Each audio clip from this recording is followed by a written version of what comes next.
That's 100 feet in the air! Is that who we think it is? There's only one sexual lank pheasant roast winner! Oh no, look at that!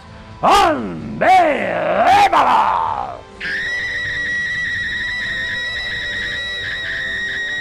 WTF! WTF! Bon! Ow! Bon! Dear me, I need a bigger roof. I am Ross Trudell from Cultaholic.com, your Cultaholic heavyweight champion. You're a sexual wank pheasant, and welcome to all the WTF moments from last night's episode of Raw. An episode of Raw that I thought was crap. The women's tag team titles, if they weren't already, officially ended. The Raw tag team division, if it wasn't already dead, officially ended. And as for that big United States Championship match between AJ Styles and Braun Strowman, predictable as piss, eh? And it pissed you off as well, didn't it? But it wasn't all that bad, because we had Big Daddy Drew McIntyre versus Ricochet. That was good. Cedric versus Cesaro. That was great as well. And I don't know if you've heard, by the way, but at Clash of Champions, Seth Rollins and Braun Strowman will have to tag together and defend the Raw tag team titles. Then on the same night, they'll have to face each other for the Universal title. Remember Seth and Becky going out with each other? They found themselves a new catchphrase to repeat several million times every single show because we're too stupid to understand anything. I need to apologise if this episode's a bit off. I was off last week with an ear infection. An ear infection that hasn't quite gone. So this right ear here is completely full of infection, so I can't really hear what I'm actually saying. The volume or the cadence or anything is all off because my ear is full of infection. Sorry. So we started the show with Sasha Banks and her dirty diddler in the Cultaholic Wrestling Podcast, Centre of the Word, of course. Blue hair who claimed for 4 months, I've been gone minding my own business.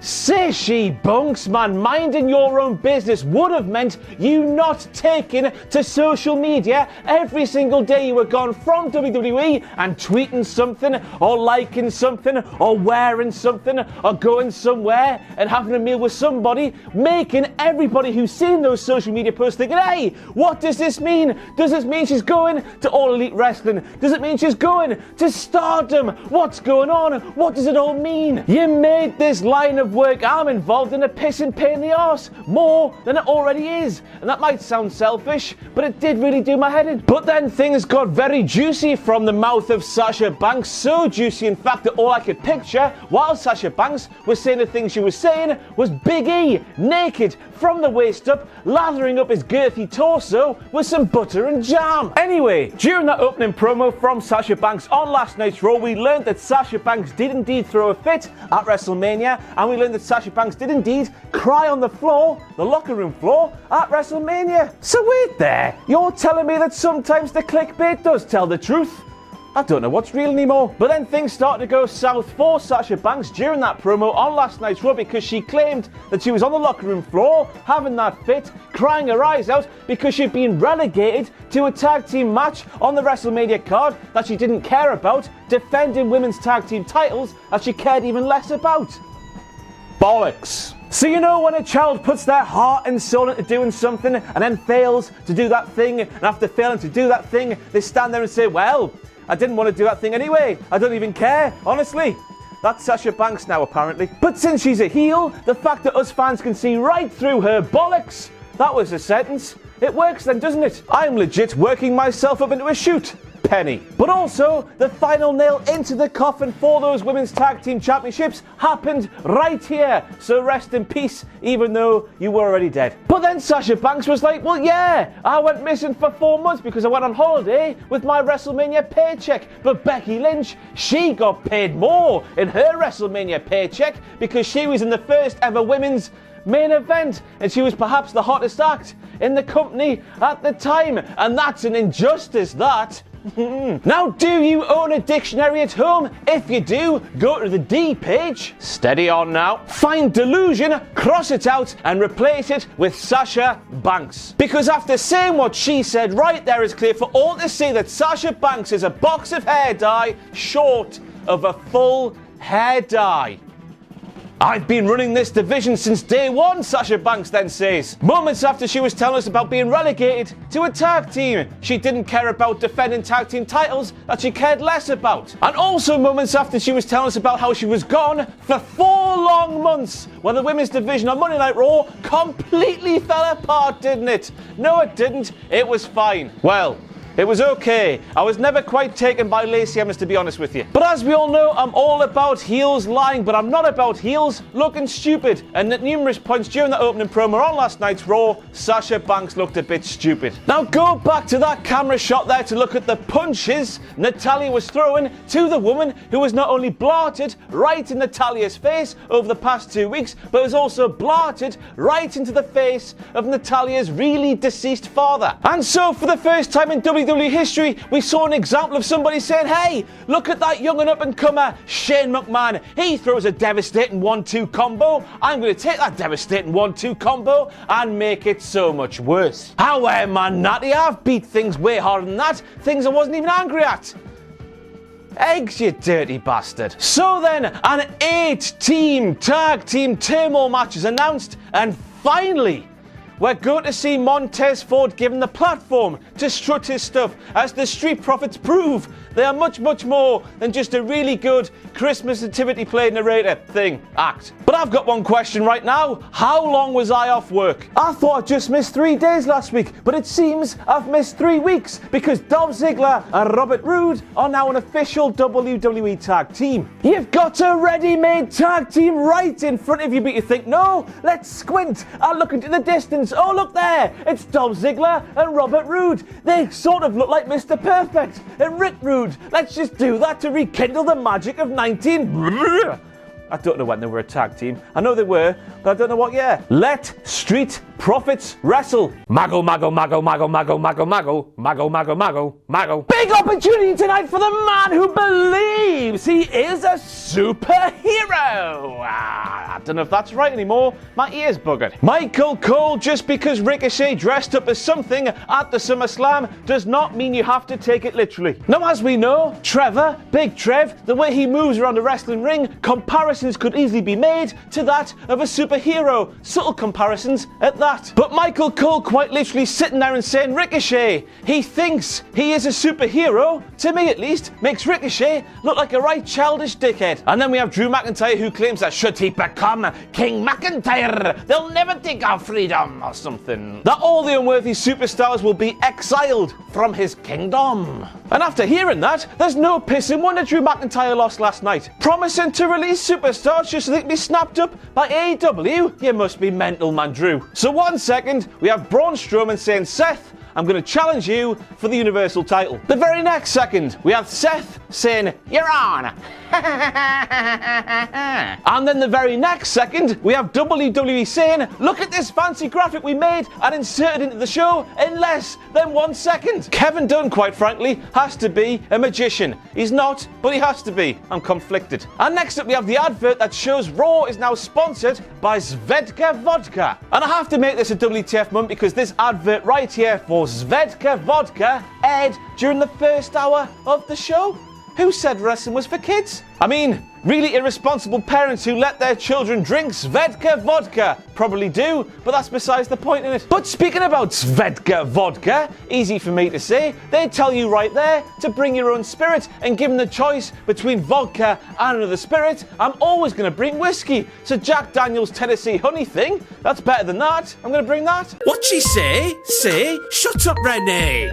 What she say? Say, shut up, Renee. I have better picks than you, said Renee to the rest of the commentary team moments after Drew McIntyre lost the match, where Renee said just before that match Drew was her pick to win the entire thing. That made sense in my head. I apologise if it didn't come out my mouth. So basically, if Renee Young ever offers you any betting tips ever, do not listen to her. And sticking with Renee, she then says that Corey Graves is making bold predictions. Corey Graves, being a bastard, says, yeah, I get paid to make bold predictions. To which Michael Cole says, you get paid. And so the absolutely baffling truth behind Michael Cole's 22-year stint behind the commentary table on a WWE show has been revealed. For 22 long years at least, Vince McMahon has had that stupid prick on some sort of internship, not paying him a full-time wage and therefore saving himself a boatload of cash.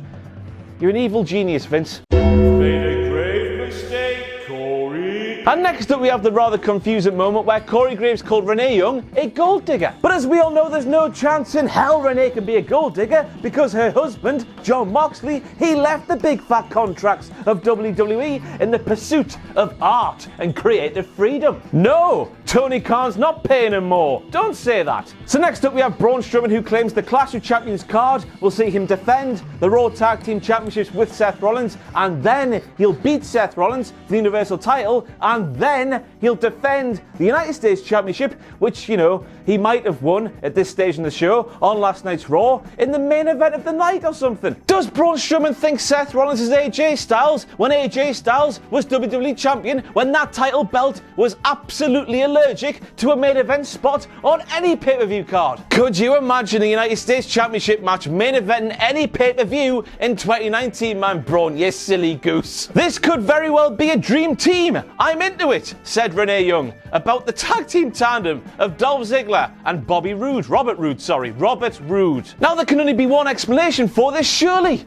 Despite being a married woman, Renee Young must fancy the pants of both Dolph Ziggler and Robert Roode, because there's no way she could mean Dream Team in the way she apparently meant Dream Team. As we all know, Dolph Ziggler has lost more than Hugo Reyes these days.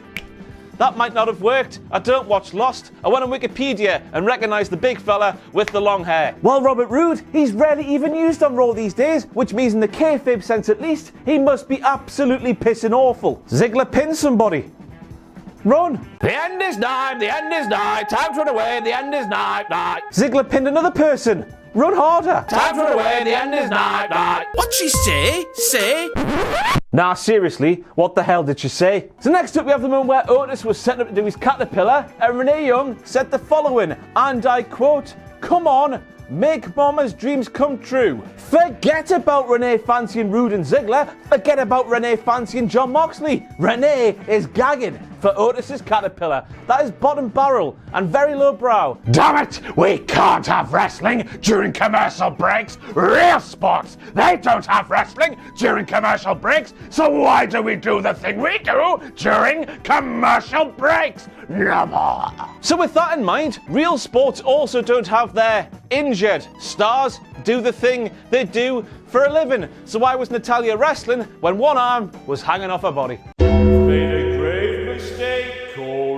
Direct quote from Corey Graves, who said, "We have finally seen the true colours of the real Sasha Banks." That blue hair's real? What a bad hand Sasha Banks has been dealt by Mother Nature, eh? Because as we all know, by the way, Sasha Banks revealed her brand new blue hairpiece a couple of weeks ago on Monday Night Raw. Blue equals diddler. In the Cultaholic Wrestling Podcast sense of the word, of course. Here's a direct quote from Michael Cole from last night's Raw when he said, "It is NXT UK TakeOver Cardiff. We have Toni Storm versus Kaylee Gracie for the Women's Championship, and of course Walter versus Tyler Bate for the NXT UK title, and I have proven that after World of Sport's untimely demise, nobody cares about NXT UK because I don't even know their names." And here's another miraculous direct quote from Michael Cole from last night's Raw when he said, "If the King of the Ring tournament was based on heart, Cedric Alexander won it here tonight." And in response to that, Michael Cole, to quote a great man from my favourite TV show that isn't Monday Night Raw or SmackDown Live or NXT or NXT UK, "If my grandmother had wheels, she would have been a bike." Here's a direct quote from Robert Roode this time, who said, "This team didn't come together on a whim. This is destiny." It was a whim. Well, we learned last night that Braun Strowman can teleport. There we had the Street Profits talking for a good couple of minutes, yet they didn't notice that Braun was stood right in front of them. Seriously, Where could he have entered that shot from? And I don't know about you, but it looks very clear to me indeed that the smoke the Street Profits are always talking about, I know it means fighting before you comment below, has made them blind deck. They're blind. What she say? Say, shut up, Renee. So Corey Graves was telling us once again how a Clash of Champions on the same night, for the first time ever, Braun and Seth will defend their Raw Tag Team titles and then face each other for the Universal title. What will happen? And then Renee replies, a lot of information, as if we'd be struggling to understand what Corey Graves just said there after being told the same thing in the same order roughly 7 million times during last night's Raw alone. The only thing that's hard to understand is we're stood here right now in 2019 that still WWE has to repeat something several million times during an episode of Raw because they think, presumably, we're too stupid to understand it if they just say it once. But in turn, that makes the announcers look stupid and condescending themselves. We get it, man. What she say? Say, shut up, Renee. Direct quote from Renee Young, who said AJ has always had the numbers game in his back pocket. Always, Renee? But for that record-breaking WWE Championship reign over on SmackDown Live, he walked alone. Inside this pit of danger, a place where no one followed him, he walked alone. And we end on a very frustrating note for me because, you know, when a referee in the ring makes a mistake and then sometimes, but not all the time, a referee from the back comes out to correct the referee inside the ring. Well, the referee last night was knocked out and missed a hell of a lot. But yet, there was no referee to come out and say, hey pal, while you were dead down there, things happened that you should know about. Why do they pick and choose when this happens? I know what, I'm the god of football. There's the Premier League. I'll use VAR in some of the games in the Premier League, but leave it out of some of the other games. Makes no sense. And it feels like that will be a question I'll be asking for the rest of my life. Why is the referee not always coming down? And that is it for all your WTF moments from last night's Raw. Once again, sorry, I can't quite recognise what I'm saying. More than normal, because this year is full of awful things. I've been Ross from Cultaholic.com. Work and hurt, brother. That's the spirit of professional wrestling, isn't it? No. Bye. Thanks for watching. Let us know what you think in the comments below. You can follow us on Twitter at Cultaholic. You can find us on Facebook at facebook.com/Cultaholic. And if you enjoy what we do here at Cultaholic, you can pledge to our Patreon page, patreon.com/Cultaholic. Hit subscribe and join us.